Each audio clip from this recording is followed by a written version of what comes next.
ओ जैया से चाल गले छोड़ी के हमें के जिंदगी भइले सुनसान हो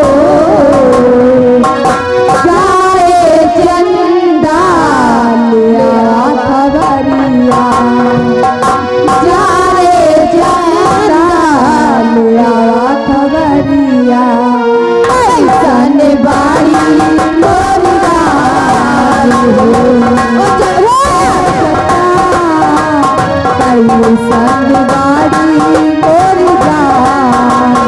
हेलो हेलो वो जहिया से चाल गइलो छोड़ी के बिके जिंदगी भइले सुनसान हो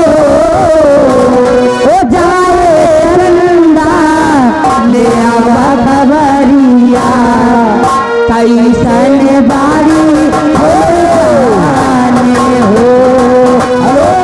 चंदा कैसन बारी दीदी लेके जा रहे हो, ये फरमाइश लगी हुई है। ये 10-5 बकाया फरमाइश करवा रहे हो। ये आगे हमारे भट्ठा मालिक दिनेश बाबू मुबारकपुर, उनकी तरफ से 50 रुपए आया था। हाँ मेरे और उनकी पूर्वी की फरमाइश है तो लीजिए। और पानी भरे जा तिराले अरे पटवाई नरवा हे राजा ढाई ले लेना। नेताजी मजा नहीं आ रहा, तुम्हारा कुछ जना नहीं रहा। अब नेताजी समय को देखते हो, 2-4 पूर्वी हो जाए भोजपुरी गाना तो अकेले में सुनिए।